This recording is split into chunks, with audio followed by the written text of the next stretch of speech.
सभी को नमस्कार। एक बार फिर से मैं हरकिरत सिंह स्वागत करता हूं केपी कॉलेज के यूट्यूब चैनल पर। और हम देख रहे थे पर्यावरणीय समस्याओं के बारे में। और ये समस्याएं जो टॉपिक है हमारे पास में, इसमें हमने दो समस्याओं के बारे में चर्चा की थी। एक है हमारे पास में ग्रीन हाउस इफेक्ट और ओजोन डिप्लेशन यानी कि ओजोन क्षरण। तो इस प्रकार से हमने दो समस्याओं को देखा है और आज की हम क्लास के अंदर देखने वाले हैं। और ये जो क्लास हमारी रहने वाली है ये बीए फर्स्ट ईयर के लिए तो है ही है, BA first year, third year और इसके अलावा जितने भी ज्योग्राफी के स्टूडेंट्स हैं उन सब के लिए बेहद इम्पोर्टेंट है। तो चलिए शुरुआत करते हैं और देखते हैं आज की इस क्लास के अंदर हम सबसे पहले भूमंडलीय तापन के बारे में, ग्लोबल वार्मिंग के बारे में हम बात करते हैं। ग्लोबल वार्मिंग नाम सुना है आपने, भूमंडलीय तापन इसे कहते हैं या वैश्विक तापन इसे कहते हैं। तो ध्यान रखिएगा, वैश्विक तापन, भूमंडलीय तापन और ग्लोबल वार्मिंग ये सब एक ही चीज़ है। अब तापन, वार्मिंग यानी कि गर्म होना। अब हमारा जो वायुमंडल है ये गर्म हो रहा है और इसके पीछे का जो कारण है वो कारण वही कारण है जो ग्रीन हाउस इफेक्ट को प्रभावित करता है। जो ग्रीन हाउस इफेक्ट जो है जिसे अपन उस नाम से जानते हैं, उसी अकॉर्डिंग वायुमंडल में तापमान की वृद्धि हो रही है।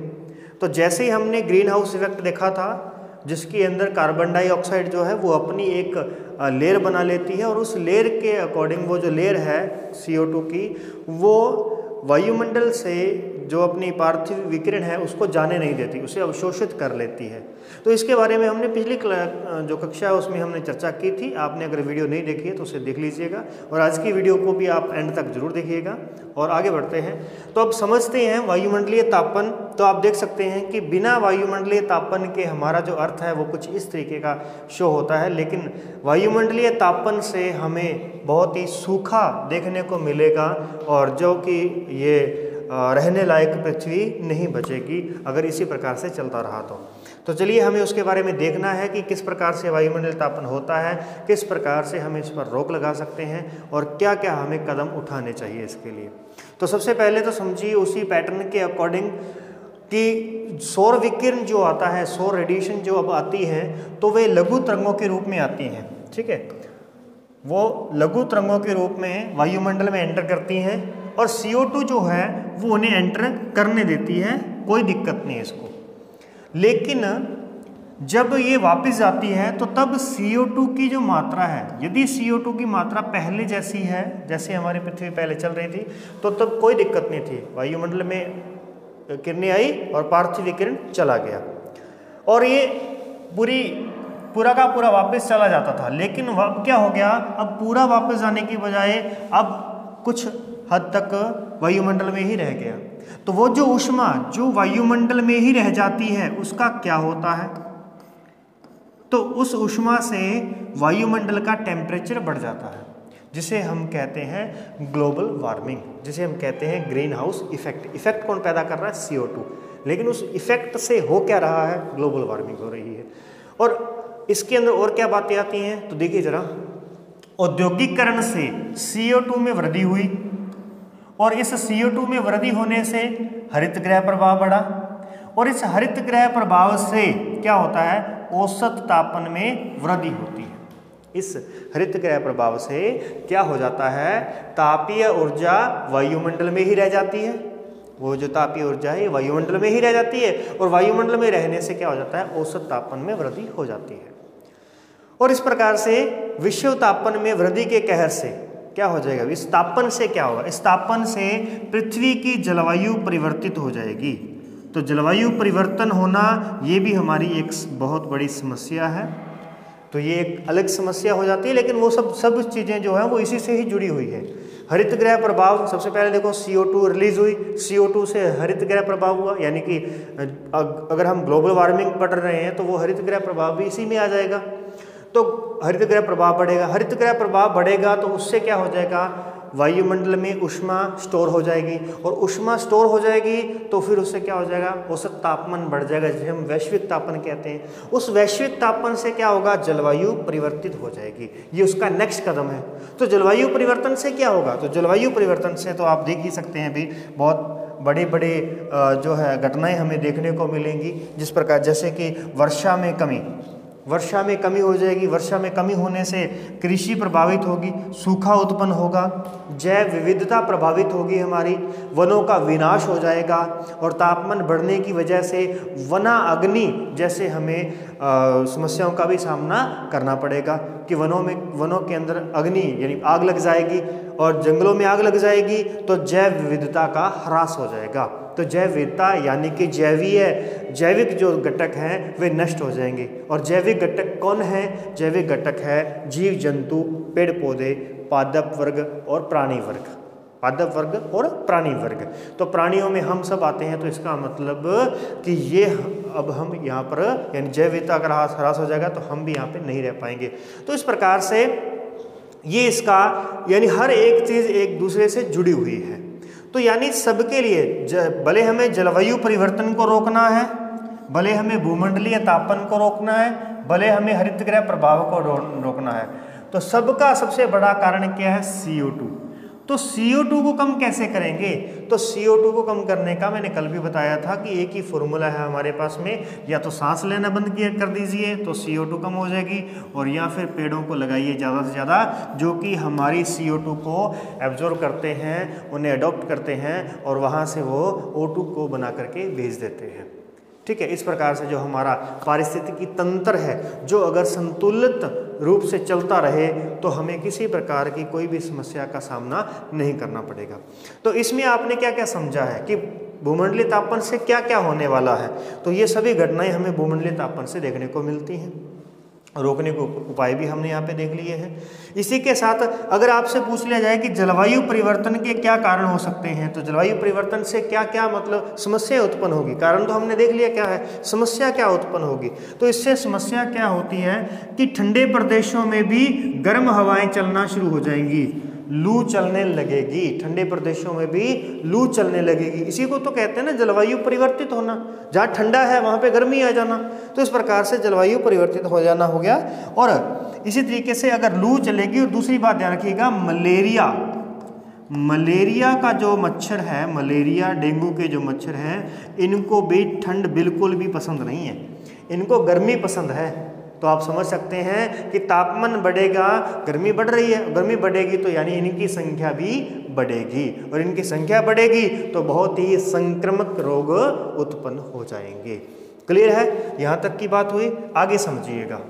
अब हमने देख लिया कि अगर आपसे पूछा जाए कि भूमंडलीय तापन में कौन कौन सी गैसें उत्तरदायी हैं, तो सेम वही गैसें जो हरितगृह प्रभाव में उत्तरदायी हैं। जो गैसें आपके वायुमंडलीय तापन में आएंगी तो कौन सी हैं वो? CO2 कार्बन डाइऑक्साइड, सबसे बड़ी कार्बन डाइऑक्साइड है, सबसे बड़ी ग्रीन हाउस गैस जो है वो कार्बन डाइऑक्साइड है। H2O जल वाष्प जो है, अगर जल वाष्प होकर के वायुमंडल में जाएगी, जितनी अधिक जल वाष्प वायुमंडल में उपस्थित रहेगा उतना टेम्परेचर जो रहेगा वो बढ़ेगा। अब आप कहेंगे कि अगर जलवाष्प ही ऊपर नहीं जाएगा तो फिर वर्षा कैसे होगी? जी हाँ, वर्षा तो एक पार्ट है हमारे संतुलन का, लेकिन ये जो जलवाष्प अगर ज़्यादा देर तक वायुमंडल में रहती है ना, तो फिर ये हमारे लिए नुकसान हो जाता है ना। तो इस प्रकार से अगर ये बादल बन जाते हैं, वर्षा हो जाती है तो बहुत ही अच्छी बात है। अगर ये वर्षा नहीं करते तो H2O भी हमारे लिए एक प्रकार से ग्रीन हाउस इफेक्ट का कार्य करता है। ठीक है, चलिए आगे। इसके बाद में है CH4 यानी कि मीथेन। यहाँ पे कौन सी आ गई हमारे पास में? मीथेन आ गई। ये बात होगी। चलिए आगे बढ़ते हैं। अब हुआ क्या? तो वैज्ञानिकों के अनुसार पिछली सदी में 0.3 से 0.6 डिग्री टेम्परेचर में वृद्धि हुई है।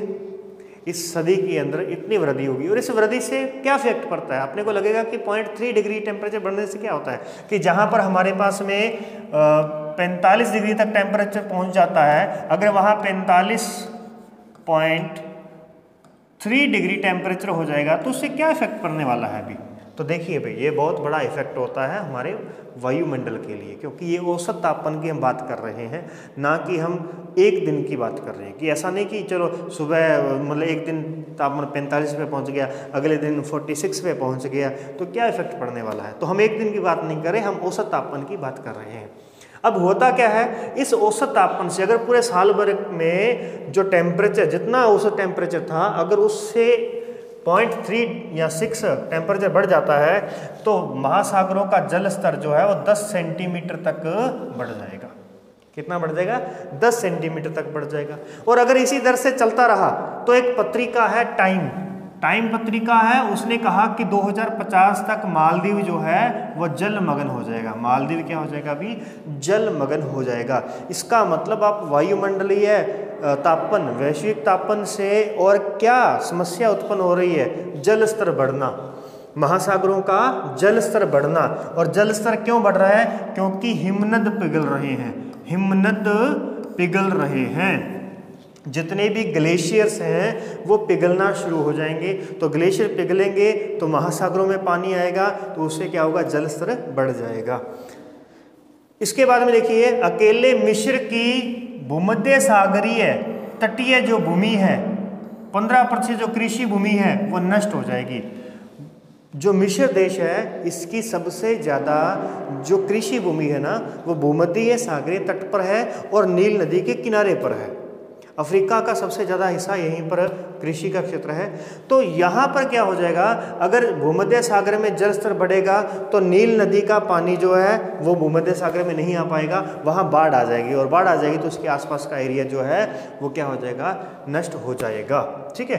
फिर उसके बाद में देखिए, अफ्रीका की छत कहे जाने वाला किलिमंजारो जो पर्वत है, अफ्रीका की छत, रूफ ऑफ द अफ्रीका किसे कहते हैं? भी किलिमंजारो।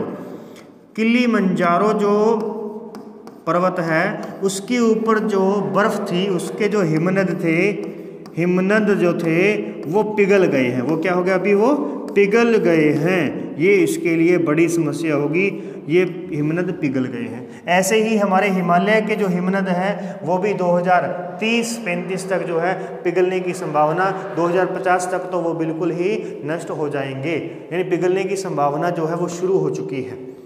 तो इस प्रकार से ये इसके इफेक्ट पड़ते हैं। फिर बात आती है कि विश्व मौसम संस्थान WMO जिनेवा, कहाँ पे है? ये जिनेवा में है। इसके आंकड़ों के अनुसार पता चला है कि 1861 के बाद में वर्ष 2002 सबसे ज़्यादा गर्म वर्ष था। 1861 के बाद में, जो 1861 जो ईयर था ना वो गर्म था, बहुत ज़्यादा गर्म ईयर था। उसके बाद वर्ष 2002 ये सबसे ज़्यादा गर्म वर्ष निकला है। और ऐसे ही आने वाले समय में हो सकता है वर्ष 2023-24 जो है वो सबसे ज़्यादा गर्म अगर आंकड़ों में आ गया तो समझो हिमनद जो है वो पिघल गए। समझ गया? इस प्रकार से ध्यान रखेंगे। 2002 में जो औसत वार्षिक तापमान था वो 1961 से 91 वाले में आधा डिग्री तक टेम्परेचर इसका बढ़ गया था। आधा डिग्री तक टेम्परेचर इसका बढ़ा हुआ था। किससे? 1961 से लेकर के जो 1990 तक जितना टेम्परेचर, एवरेज टेम्परेचर था, वही टेम्परेचर 2002 में उससे कितना ज़्यादा हो गया? आधा डिग्री जो है वृद्धि हो चुकी थी। विश्व जलवायु परिवर्तन के अंतर्वैदिक पैनल में, ठीक है, international panel on climate change के वैज्ञानिक के अनुसार 2025 तक 1 डिग्री टेम्परेचर बढ़ जाने की संभावना है। और 1 डिग्री बढ़ने का मतलब बहुत बड़ा होता है, क्योंकि 1 डिग्री अगर टेम्परेचर बढ़ता है तो उससे लगभग 15 सेंटीमीटर से लेकर के 90 सेंटीमीटर तक क्या हो जाती है? भी वृद्धि हो जाती है जल स्तर के अंदर, 90 सेंटीमीटर। और 100 सेंटीमीटर यानी कि 1 मीटर तक की वृद्धि हो जाएगी। और 1 मीटर की वृद्धि होते ही क्या हो जाएगा? मालदीव जो है वो जलमग्न हो जाएगा। तो फिर हमें करना क्या है? तो अभी समझौते हुए तो ध्यान रखिएगा, 1992 के अंदर रियो शहर, कहाँ पे? ब्राज़ील के अंदर।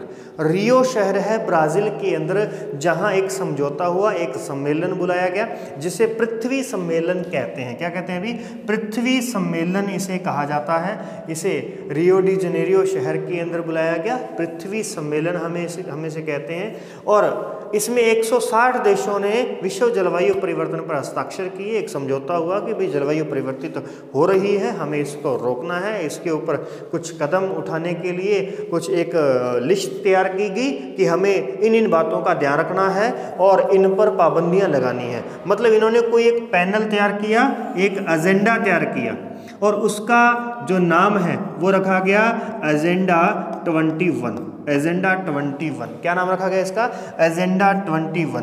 तो ध्यान रखेंगे एजेंडा 21 की जो संबंध है वो किससे है? 1992 से है। पृथ्वी सम्मेलन से इसका संबंध है कि यहाँ पर कहा गया कि हमें इन पॉइंट्स का ध्यान रखना है, ठीक है। जलवायु परिवर्तन, हमें CO2 को कम करना है, हमें CFC को कम करना है, ग्रीन हाउस गैसों को हमें घटाना है, ठीक है। और इस प्रकार से इलेक्ट्रॉनिक चीज़ों का हमें प्रयोग करना है। तो इस प्रकार से बहुत से पॉइंट रखे गए सामने।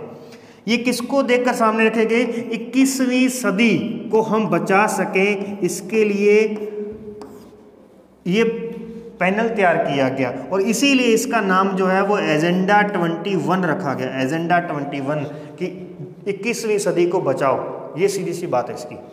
इसके बाद में 1997 में जापान के क्योटो शहर में क्योटो प्रोटोकॉल नाम से फिर से एक सम्मेलन हुआ, एक समझौता हुआ, जिसमें 160 देशों और लगभग 300 गैर सरकारी संस्थानों ने भी इसमें यानी कि हस्ताक्षर किए, इस सम्मेलन के अंदर उपस्थिति दी और उन्होंने अपनी ये आने वाली आगे की समस्याओं को जाहिर किया, उन पर विचार किया।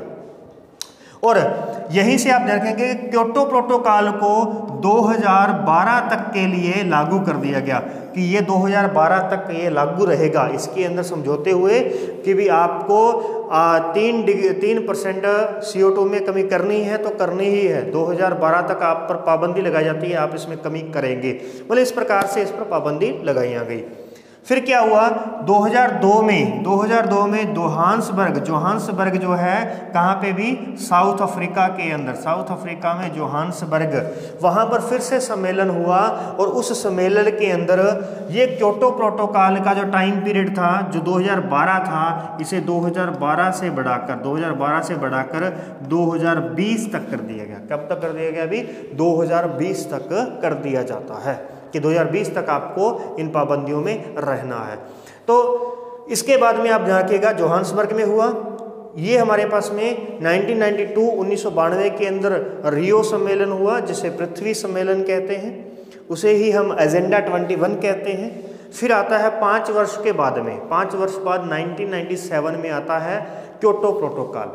अब इस क्योटो प्रोटोकॉल को हम पृथ्वी 5 कहते हैं, इसे हम क्या कहते हैं? अर्थ 5। इसका नाम है अर्थ 5, क्योंकि ये 5 वर्ष बाद हो रहा है, पृथ्वी सम्मेलन के 5 वर्ष बाद हो रहा है, इसलिए हम इसे कहते हैं पृथ्वी 5। ध्यान रखिएगा, ठीक है। इसी तरीके से 2002 के अंदर जोहान्सबर्ग में जो सम्मेलन हो रहा है ये कितने समय बाद आ रहा है? ये 1992 के 10 साल बाद में आ रहा है, तो इसे हम कहेंगे पृथ्वी 10, ठीक है। इस प्रकार से ये ध्यान रखिएगा, इस प्रकार से है। तो ये बातें आप लिखने के लिए आपकी काफ़ी होंगी, क्योंकि इतनी बातों का आप लिखेंगे, अच्छे तरीके से याद कीजिएगा। मेन बातें मैंने आपको समझा दी हैं, इसके बाद आपने जो भी जोड़ तोड़ करके आपने जो भी एग्ज़ाम में जो अपने पेज भरने हैं वो किस प्रकार से भरोगे, मैंने आपको बता दिया कि आपने पहले इन बातों को ध्यान रखना है।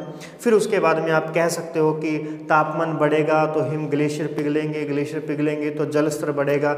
और दूसरी बात और भी ध्यान रखिएगा कि जो अंटार्कटिका के ग्लेशियर हैं, ग्लेशियर पिघल रहे हैं, तो वहाँ पे लाइकेन जैसी वनस्पतियाँ जो है निकल रही हैं, फूल वगैरह निकल रहे हैं। इसके साथ ही कि जहाँ जो अंटार्कटिका पर पेंगुइन रहते हैं, जो पेंगुइन वहाँ पे रहते हैं, वहाँ से क्या हुआ कि हिमनद के पिघलने से उनके जो रास्ते हैं वो बाधित हो गए, और रास्ते बाधित हो गए और कहीं कहीं पर हिमखंड जो है टूट करके महासागरों की ओर बहने शुरू हो गए।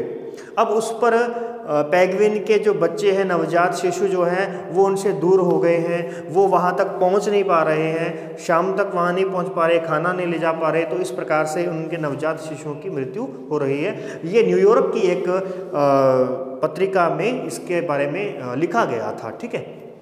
तो ये बातें हैं जो इस हमारे जलवायु परिवर्तन से संबंधित हैं, जो वैश्विक तापमान से संबंधित हैं, और ये ग्रीन हाउस इफेक्ट से संबंधित है। क्लियर है? इसके बाद में अब हमारे पास में नेक्स्ट टॉपिक आता है अम्लीय वर्षा। अम्लीय वर्षा, एसिड रेन के बारे में हम चर्चा करने वाले हैं। अब एसिड रेन क्या है भाई? एसिड रेन, एसिड यानी अम्ल। तो अम्ल क्या है? सबसे पहले बात आती है कि अम्ल होता क्या है। अब देखिए जरा, वर्षा जो हमारे पास में जल होता है H2O।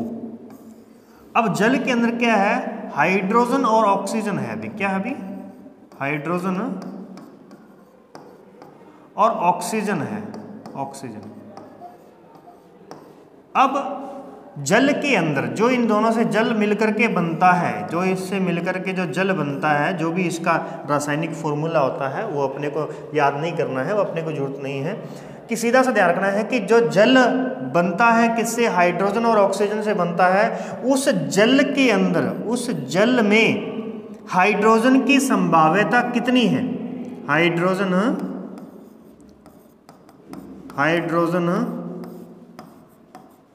संभाव्यता,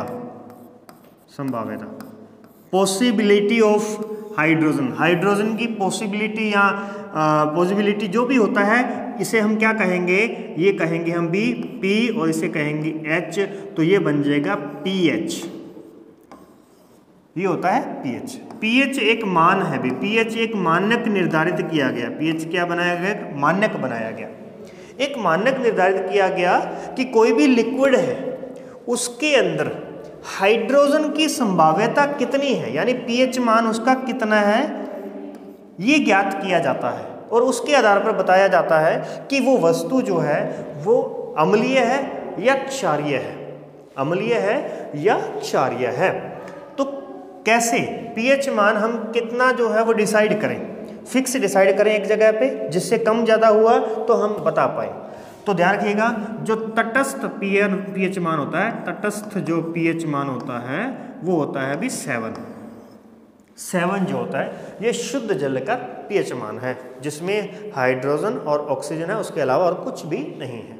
जैसे जैसे इस जल के अंदर कुछ प्रदूषक तत्व मिलते जाएंगे, वैसे वैसे हाइड्रोजन के सांद्रता में, हाइड्रोजन की संभाव्यता में कमी आती जाएगी, या हो सकता है हाइड्रोजन की अधिकता हो जाए।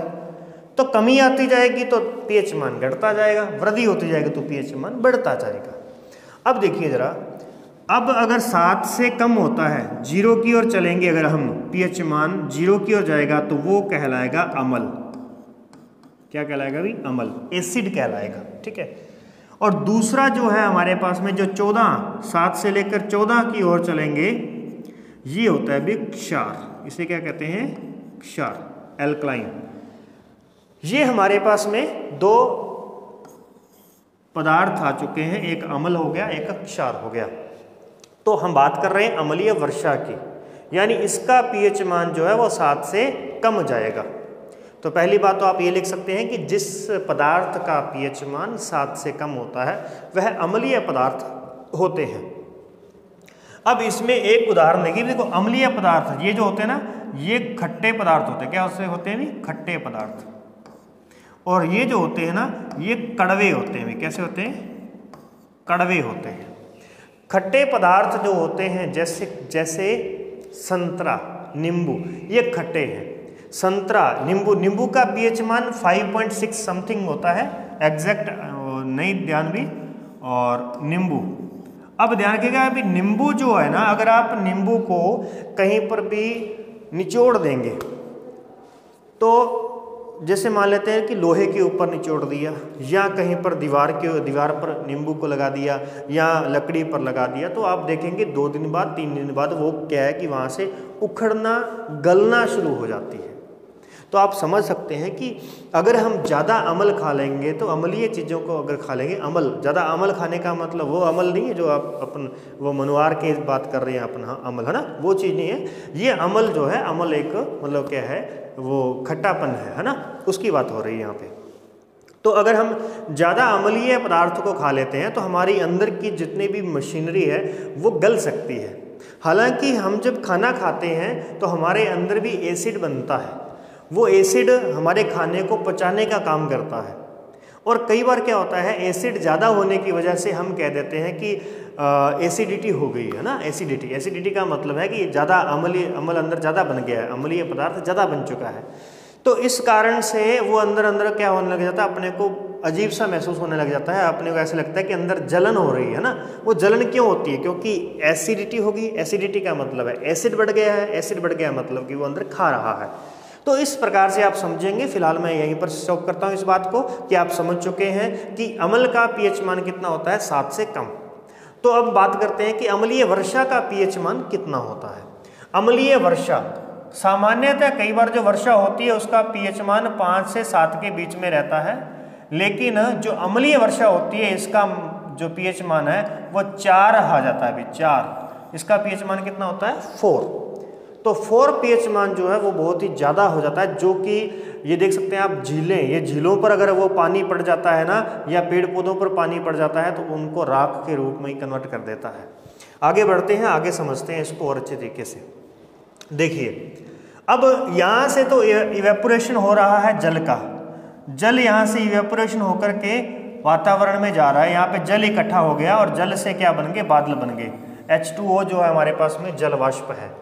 अब इस H2O के साथ में जब SO2 मिलता है जाकर के, SO2 सल्फर डाइऑक्साइड और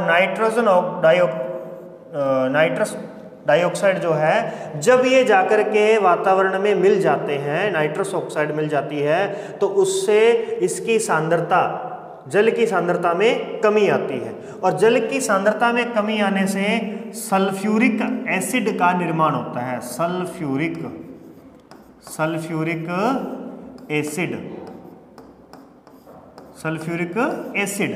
सल्फ्यूरिक अम्ल का निर्माण होता है। किसकी वजह से हुआ? अभी सल्फर डाइऑक्साइड की वजह से। सल्फर डाइऑक्साइड ने जल के साथ जाकर के क्रिया की और उससे सल्फ्यूरिक एसिड की निर्माण हुआ। और ये सल्फ्यूरिक एसिड जो है जब कहीं पर गिरता है, तो जब वर्षा के साथ में नीचे गिरता है तो उसे हम कहते हैं एसिड रेन। उसे क्या कहते हैं? अभी एसिड रेन कहते हैं। तो इस प्रकार से ये हमारे पास में क्या आ गया? अभी सल्फ्यूरिक एसिड। सल्फ्यूरिक एसिड क्या होता है? H2SO4 होता है। H2SO4 होता है। ये HNO3 जो क्या है, इसको थोड़ा देखना पड़ेगा, अभी ये सर्च नहीं किया है। तो फिलहाल एक बार ध्यान रखिएगा कि जल जो है इवेपोरेट हुआ, वाष्पीकरण हुआ जल का, वातावरण में गया, और फिर इधर से क्या हुआ? यहाँ पे आप देख सकते हैं कि कारखानों से सल्फ्यूरिक एसिड निकल रहा है, नाइट्रोजन एसिड निकल रहा है, उसकी वजह से सल्फ्यूरिक एसिड बन रहा है। सॉरी, सल्फर डाइऑक्साइड निकल रहा है, सल्फर डाइऑक्साइड निकल रहा है, नाइट्रस ऑक्साइड निकल रहा है, उसकी वजह से बना क्या? सल्फ्यूरिक एसिड बना। और ये सल्फ्यूरिक एसिड जो है वो वर्षा के जल के साथ मिलकर के क्या बन जाता है? एसिड में कन्वर्ट हो जाता है। एसिड वर्षा में, अम्लीय वर्षा में बन जाता है। अब ये अम्लीय वर्षा कहीं पर भी हो सकती है, जरूरी नहीं है कि जहाँ से ये निकल रहा है वहीं पर ही ये वर्षा होगी। इसीलिए कई बार हमें जिस क्षेत्र में कारखाने होते हैं वहाँ अम्लीय वर्षा का कोई प्रभाव नहीं होता, लेकिन जिन इलाकों में जहाँ पे कारखाने नहीं हैं वहाँ पर अम्लीय वर्षा का सामना करना पड़ जाता है। तो देखिए जरा, अब हम समझ चुके हैं कि सल्फर डाइऑक्साइड SO2 वायुमंडल में पहुंचकर जल के साथ में मिश्रित होती है और मिश्रित होने के बाद में सल्फेट और सल्फ्यूरिक अम्ल का निर्माण करती है। सल्फ्यूरिक अम्ल जो होता है वो H2SO4 होता है। मैं आपको सजेस्ट करूंगा कि कुछ एक आप पॉइंट जो है इस प्रकार के वो याद रखिएगा, ठीक है, जो आपके डायग्राम बनाने में काम आएंगे। वहाँ पर आप अगर एग्जाम में एग्जैक्ट इस तरीके का कोई भी डायग्राम बनाइए, कैसा डायग्राम आप बनाएंगे मैं यहाँ पे शो कर देता हूँ आपको, ठीक है। जैसे आप यहाँ पर क्या करोगे, इस प्रकार से अपनों ने एक अपना वातावरण लिया और हमने क्या किया, अभी यहाँ पर कुछ इस प्रकार से बना दिए बादल। अब बादल जो है इसमें क्या है, H2O है, ठीक है। ये क्या हो गया हमारे पास में H2O, ये क्या है, जलवाष्प है। अब ये जलवाष्प है तो ये जलवाष्प पहाड़ों पर जाकर के टकराएगा, वहाँ पर ये वर्षा करेगा। लेकिन उससे पहले ये जलवाष्प जो है ये अपने साथ क्या लेकर के जा रहा है, तो फिर आप यहाँ पर कुछ कारखाने टाइप में आप कुछ ना कुछ यहाँ पर बना देंगे भी कि ये हमारे पास में कारखाने हैं, ये कारखानों की चिमनियाँ हैं और यहाँ से कुछ ना कुछ धुआं निकल रहा है, ठीक है। अब ये जो धुआं निकल रहा है इसके साथ में क्या क्या जा रहा है ऊपर, इसमें जा रहा है अभी SO2 और NO2, ये साथ में जा रहा है। ये जाकर के सल्फ्यूरिक एसिड का निर्माण कर रहे हैं। यहाँ से आप शो कर सकते हो कि विंड, ये क्या हो गया अभी, विंड, पवन की दिशा, कि पवन ऐसे चल रही है। अब पवन यहाँ पे गई, टकराई, बादल टकराए, बरसात हुई, और बरसात के अंदर नीचे क्या गिर रहा है, H2SO4, नीचे क्या गिर रहा है अभी, H2SO4, जिसे हम कहते हैं सल्फ्यूरिक एसिड। तो अब आप समझ चुके होंगे कि किस प्रकार से हमें एक डायग्राम बनाना है ताकि इस डायग्राम के हम नंबर जो है वो ऐड कर सकें। ठीक है, चलिए ये बात हो गई। और धरातल पर जब गिरता है तो अम्ल वर्षा कहते हैं इसको। तो वायुमंडल में जितनी अधिक मात्रा में सल्फर डाइऑक्साइड और नाइट्रोजन ऑक्साइड का जितना अधिक सांद्रण होगा, जितना अधिक कंसंट्रेशन वायुमंडल में होगा, तो वर्षा का जो पीएच मान है उतना अधिक घटेगा। पीएच मान क्या हो जाएगा अभी, उतना ही घट जाता है। तो ये बात आप ध्यान रखेंगे कि सल्फर डाइऑक्साइड और नाइट्रोजन ऑक्साइड जब वातावरण में जाती है और उसका सांद्रण जब बढ़ जाता है तो उसकी वजह से सल्फ्यूरिक एसिड बनता है, जिससे अम्लीय वर्षा होती है। क्लियर, आगे देखते हैं। नेक्स्ट इसके बाद में समझते हैं कि ये जो है एसिड, जब इस प्रकार से खाली जगह यानी यहाँ पर एसिड पड़ी हुई है, एसिड रेन हो चुकी है, तो इस एसिड रेन ने देखो इस पूरे ड्रम को जो है वो खा लिया, वो इसको निगल चुकी है और इसको धीरे धीरे राख के अंदर कन्वर्ट कर देगी। देखो एक चीज़ तो होती है अपघटक, जो अपघटक होते हैं ना, अपघटक, ये अपघटक क्या करते हैं, जो पदार्थ होता है, जैविक जो तत्व होते हैं उनको खाते हैं, जो भी मृत होते हैं, जीवाश्म होते हैं, उनको खाते हैं और उनको खा करके मिट्टी में मिला देते हैं। और उनमें जो तत्व होते हैं ना वो उनको रिलीज कर देते हैं, कि नाइट्रोजन को रिलीज कर दिया और उससे पदार्थ ग्रहण कर लिए, मिट्टी को उन्होंने उर्वरकता दे दी। वो काम करते हैं, इस तत्वों को बचा करके रखते हैं। जबकि एसिड रेन जो होती है ये हर प्रकार के तत्व को नष्ट कर देती है। जो हमारे खनिज तत्व होते हैं ना, मृदा के अंदर खनिज तत्व होते हैं, उनको सबको वो नष्ट कर देती है। जो कि हालांकि ये क्या कर क्या रही है, ये पूरा इसका विघटन कर देगी, ये पूरी मिट्टी बन जाएगी, लेकिन ये मिट्टी किसी काम की नहीं आएगी। जबकि कहीं पर भी अगर पेड़ गिर गया कोई, या फिर कोई मृत शरीर है, कोई मृत जीव है, उसका ये अपघटन करेंगे और ये किस में बदल देंगे, मिट्टी में बदल देंगे, इसको मिट्टी में कन्वर्ट कर देंगे। लेकिन ये मिट्टी उपजाऊ होगी, ये मिट्टी कैसी हो जाएगी, उपजाऊ। जबकि ये वाली मिट्टी कैसी रहेगी, अनउपजाऊ रहेगी, क्योंकि इसमें खनिज तत्व ही नहीं है, वो नष्ट कर दिए पूरे के पूरे। ओके, इस प्रकार समझिएगा। तो देखिए जरा हो क्या रहा है, घटनाएं, कुछ घटनाएं अपने को याद रखनी है। जैसे कि जर्मनी और इंग्लैंड में जो मिलें हैं उनके कारण नॉर्वे और स्वीडन में जो है एसिड रेन हो रही है। अब बेचारों इनका क्या दोष, मिले कहाँ पर है, जर्मनी और इंग्लैंड में। वो सबसे ज़्यादा इंग्लैंड जो है सूती वस्त्र के लिए मैनचेस्टर वहाँ पे प्रसिद्ध है, बोस्टन प्रसिद्ध है, लंकाशायर प्रसिद्ध है। तो मतलब उसके पास में तो इतनी चीज़ें प्रसिद्ध हो रही हैं, लेकिन यहाँ इधर उल्टा नॉर्वे और स्वीडन जो है इनको एसिड रेन का सामना करना पड़ रहा है। तो इसलिए ये जो एसिड रेन है ना, ये जो सल्फर डाइऑक्साइड है ना, ये एक वायु प्रदूषण का एक प्रकार है। तो वायु प्रदूषण जब टॉपिक लिखेंगे, जब आप उसमें सल्फर डाइऑक्साइड और नाइट्रोजन ऑक्साइड को ऐड करना मत भूलिएगा। तो कहने का मतलब ये हवा के साथ में चलते हैं, तो ये कहीं पर भी जा सकते हैं। अम्लीय वर्षा के कारण झीलों में जैविक संपदा समाप्त हो जाती है भी। जैविक क्षमता क्या हो जाती है, समाप्त। उसमें रहने वाले जीव जंतु पादप सब नष्ट हो जाते हैं और इसी कारण से ऐसी झीलों को मृत झील कहते हैं, मृत झील। और इस रेन को, इस अम्लीय वर्षा को कनाडा के अंदर, कनाडा और यूएसए के अंदर अम्लीय वर्षा को लेक किलर कहते हैं। क्या कहते हैं भी, लेक किलर कहते हैं, लेक किलर, यानी कि झील का हत्यारा, झील को मारने वाली। ठीक है, अम्लीय वर्षा कौन है, झीलों को मारने वाली। झीलों को मरने का मतलब है झील मर जाती है। कब मर जाती है, जब उसके जैविक जो संपदा है उसकी नष्ट हो जाए, तो उसे हम कहते हैं मृत झील। अब देखिए और देख लेते हैं घटना। खाड़ी युद्ध के दौरान इराक द्वारा कुवैत के प्राकृतिक तेल के जो कुएं थे उनमें आग लगा दी गई और उनमें आग लगाई, उससे जो धुआं निकला, उस धुएं के कारण ईरान और भारत के जम्मू कश्मीर में इसका प्रभाव हमें देखने को मिला। अब घटना कि ईरान ने कहा, इराक ने की कहाँ की, कुवैत में, और भुगत रहा है कौन, ईरान और भारत का जम्मू कश्मीर। तो इस प्रकार से ये वायु प्रदूषण के तत्व हैं। कनाडा के ओंटारियो प्रांत में 2.5 लाख जिलों में से 50,000 जिलें जो हैं वो अम्ल वर्षा से ग्रसित हैं, यानी वहाँ पर वो मृत हो चुकी हैं। तो देखिए इसके साथ साथ में और हम देख लेते हैं और क्या क्या हमें प्रभाव देखने को मिलते हैं। तो मृदा की जो उत्पादकता होती है वो प्रभावित होती है। सीधी सी बात है कि मृदा के खनिज खत्म हो जाएंगे, समाप्त हो जाएंगे, तो फिर ये तो प्रभावित होगी। मृदा के खनिज तत्व नष्ट हो गए, पोषक तत्व नष्ट हो जाते हैं, तो अगर मृदा नहीं है तो फिर वन भी प्रभावित होंगे, और वन अगर नष्ट हो जाएंगे तो जैव विविधता नष्ट हो जाएगी, कृषि नष्ट हो जाएगी। इसी के साथ साथ आप इन चीज़ों को छोड़ करके देखिए, जो अजैविक पदार्थ हैं वो भी इससे नुकसान, उनको भी नुकसान हो रहा है। जैसे संगमरमर, आप देखिए भारत के ताजमहल में जो पहले इस तरीके से वाइट दिखता था वो अभी इस प्रकार का येलो पीलेपन वाला दिख रहा है। इसमें पीलापन आने का कारण क्या है? एसिड रेन इसका मुख्य कारण है। और ये एसिड रेन जो है वो कहाँ के कारण, किसके कारण हो रही है? मथुरा तेल शोधन कारखाने जो है ना, वहाँ से ये सल्फर डाइऑक्साइड निकल रहा है, नाइट्रोजन ऑक्साइड निकल रहा है, और उससे सल्फ्यूरिक एसिड H2SO4 का निर्माण होता है, जिसे हम वर्षा के साथ में जब वो नीचे आता है तो उसे हम अम्लीय वर्षा कहते हैं। That's all. इस प्रकार से ये हमारे पास में अम्लीय वर्षा का टॉपिक था। तो आई होप कि आपको ये टॉपिक अच्छा लगा होगा, समझ में आया होगा। वीडियो अच्छी लगी तो वीडियो को लाइक करना मत भूलिएगा।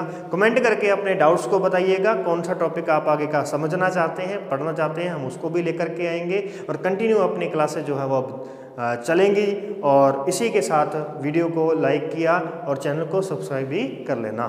धन्यवाद। जय हिंद।